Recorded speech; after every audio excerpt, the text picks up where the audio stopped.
Cerminan diri kita. Lihat saja, dengan siapa kita sering bergaul itulah cerminan diri kita. Atau sebaliknya, dengan mudah kita tahu seseorang itu seperti apa, lihat saja dengan siapa dia sering bergaul, maka kira-kira seperti itulah dia.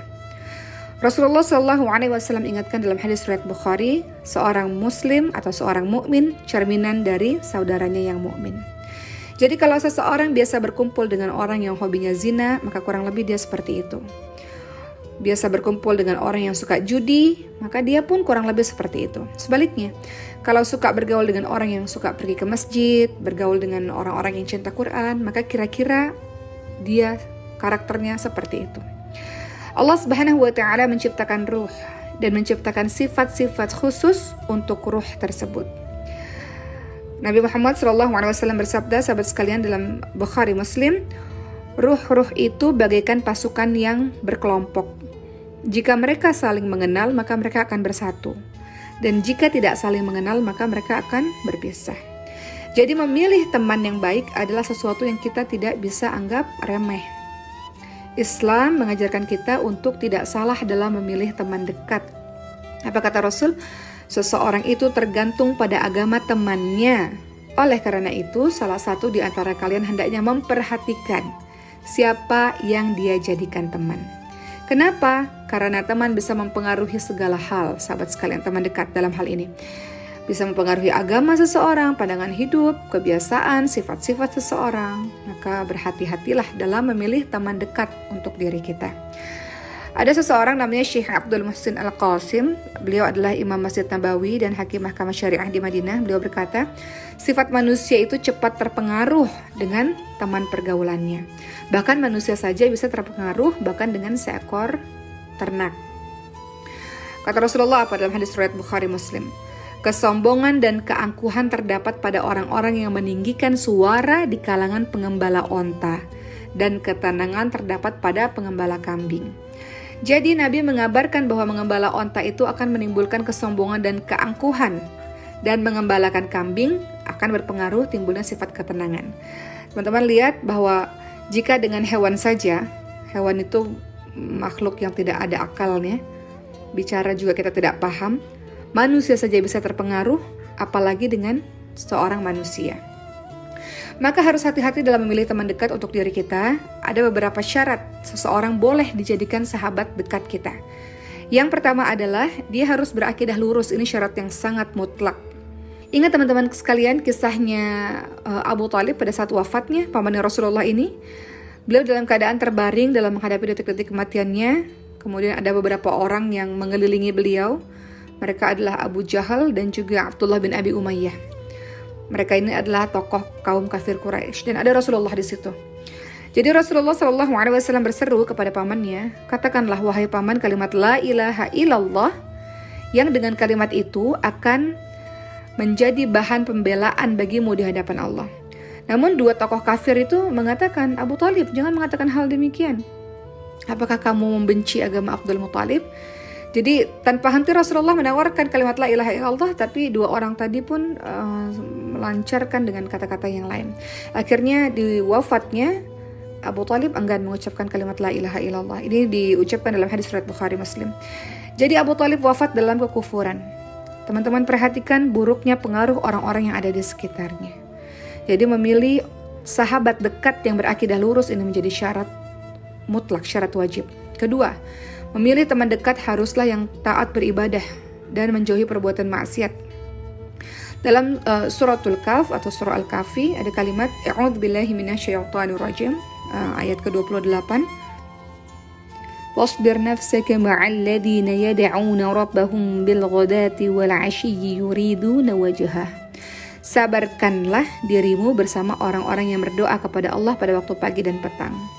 Jadi dalam menafsirkan ayat ini, Ibnu Katsir rahimahullah mengatakan, duduklah bersama orang-orang yang mengingat Allah, yang mengucapkan la ilaha illallah, yang mengucapkan subhanallah, yang mengucapkan Allahu Akbar.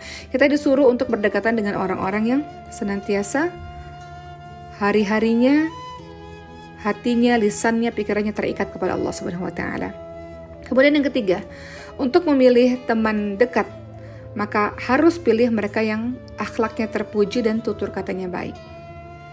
Apa kata Rasulullah dalam hadis riwayat Abu Dawud dan Tirmidzi?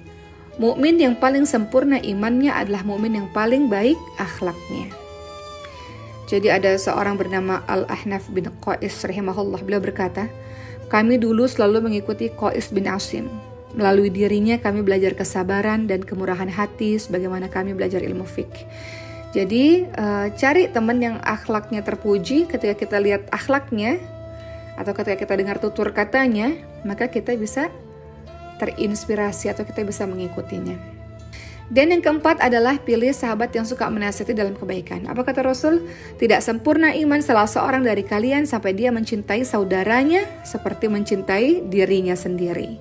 Jadi kalau sahabat baik, kalau kita buat salah pasti dia akan senantiasa menasihati kita dalam kebaikan. Yang kelima, yang kita bisa jadikan sahabat dekat adalah zuhud terhadap dunia dan tidak berambisi mengejar kedudukan. Jadi ketika bergaul dengannya nggak sibuk membicarakan perkara-perkara duniawi, nggak sibuk membicarakan brand-brand tertentu atau model-model handphone kah atau yang lain-lain lah perkara dunia. Rasulullah SAW ingatkan pada kita teman-teman sekalian, bersikaplah zuhud terhadap dunia maka Allah mencintaimu. Dan bersikaplah tidak membutuhkan terhadap apa-apa yang dimiliki manusia maka manusia akan mencintaimu. Jadi jangan bergaul pada orang yang berambisi sibuk mengejar dunia, sibuk mengejar hal-hal yang fana ini. Tidak enak kalau punya sahabat yang seperti itu ya, karena kita akan senantiasa merasa haus dengan apa yang kita punya, kita nggak bersyukur. Kita akan terus mengejar terus, merasa kurang terus. Yang keenam, kita harus mencari sahabat dekat yang banyak ilmunya dan dapat berbagi ilmu. Cari orang-orang berilmu untuk dijadikan sahabat dekat kita, sahabat sekalian. Yang ketujuh, ini juga penting nih, cari teman-teman yang dijadikan teman karib kita itu yang berpakaian rapi. Kenapa? Ada perkataan dari seorang syekh, namanya Syekh Bakar Abu Zaid rahimahullah. Beliau berkata, perhiasan yang tampak menunjukkan kecondongan hati. Dan orang-orang akan mengklasifikasikan dirimu hanya dengan melihat pakaianmu. Maka pakailah pakaian yang menghiasimu dan tidak menjelekkanmu, dan tidak menjadi bahan celaan dalam pembicaraan orang atau bahan ejekan orang-orang tukang cemooh. Jadi pilih sahabat dekat kita orang yang pakaiannya rapi, yang menutup aurat dengan baik, karena pakaian itu mencerminkan diri kita. Kemudian yang kedelapan, kalau mau bersahabat dengan seseorang, cari teman yang senantiasa menjaga kewibawaan dan kehormatan dirinya dari hal-hal yang tidak layak menurut pandangan masyarakat. Imam Syafi'i rahimahullah pernah berkomentar, sahabat sekalian, seandainya air yang dingin merusak kewibawaanku atau kehormatanku, maka aku tidak akan minum air kecuali yang panas saja. Ya, cari teman-teman yang kira-kira bisa menjaga kehormatan dirinya. Kemudian yang terakhir, cari sahabat dekat mereka yang meninggalkan hal-hal yang tidak bermanfaat. Kata Rasulullah dalam hadis surat Tirmidzi dan Ibnu Majah, di antara ciri baiknya keislaman seseorang, dia meninggalkan hal-hal yang tidak ada manfaat bagi dirinya. Jadi itu 9 poin yang harus kita teliti kalau kita ingin menjadikan seseorang menjadi sahabat baik kita. Kita boleh bergaul dengan siapa saja teman-teman sekalian, tapi ada syaratnya. Syaratnya apa? Yang pertama, harus ada keinginan dari dalam diri kita. Keinginannya adalah untuk berdakwah. Dalam surah Al-Maidah ayat kedua, Allah Subhanahu wa taala berfirman, "A'udzubillahi minasyaitonirrajim wa ta'awanu 'alal birri wattaqwa." Dan menolonglah kalian dalam berbuat kebajikan dan ketakwaan. Kemudian dalam surah At-Taubah ayat 71, Allah Subhanahu wa taala berfirman, "A'udzubillahi minasyaitonirrajim wal mu'minuna wal mu'minatu ba'dhuhum awliya'u ba'd, ya'muruna bil ma'ruf wa yanhauna 'anil munkar." Orang-orang beriman laki-laki dan perempuan sebagian mereka adalah menjadi penolong bagi yang lain. Mereka menyuruh pada kebaikan, mencegah pada kemungkaran. Atau surah Al-Asr ayat 1-3. A'udzu billahi minasyaitonir rajim wal 'asr.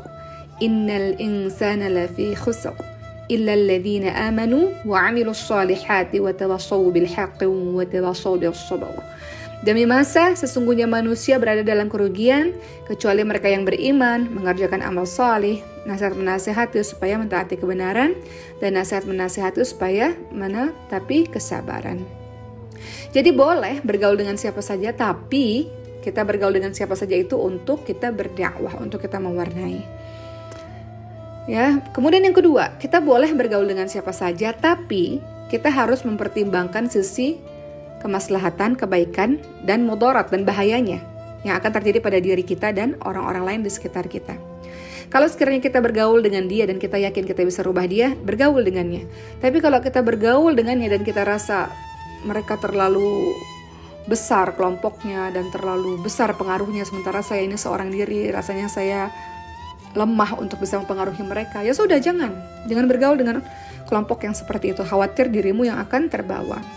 Saya mengutip perkataan dari Syekh Muhammad Al-Utsaimin rahimahullah sebagai penutup pada hari ini.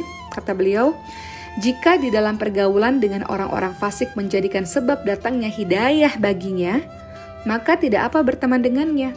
Engkau bisa undang dia ke rumahmu atau engkau datang ke rumahnya, bisa jalan-jalan bersamanya dengan syarat tidak mengotori kehormatan dirimu dalam pandangan masyarakat. Betapa banyak orang-orang fasik mendapatkan hidayah dengan berteman dengan orang-orang yang baik. Jadi tadi teman-teman sekalian, yang pertama konsep dasarnya adalah kita berteman harus berteman dengan orang-orang yang baik. Kita cari ilmunya, kita contoh perilakunya sehingga kita punya fondasi yang kokoh. Namun sekiranya kalau engkau ingin berdakwah kepada teman-teman lain yang belum mendapatkan hidayah, boleh saja setelah fondasimu kokoh dan engkau punya niat untuk bisa mengajak dia ke jalan kebaikan. Seperti itu. Mudah-mudahan teman-teman berhati-hati dalam memilih sahabat karib, sahabat dekat, karena Rasulullah ingatkan kita sesuai dengan sahabat kita, seseorang sesuai dengan agama temannya. Selamat bergaul, selamat berteman, dan kemudian silakan untuk memberikan pengaruh-pengaruh positif kepada teman-teman kita.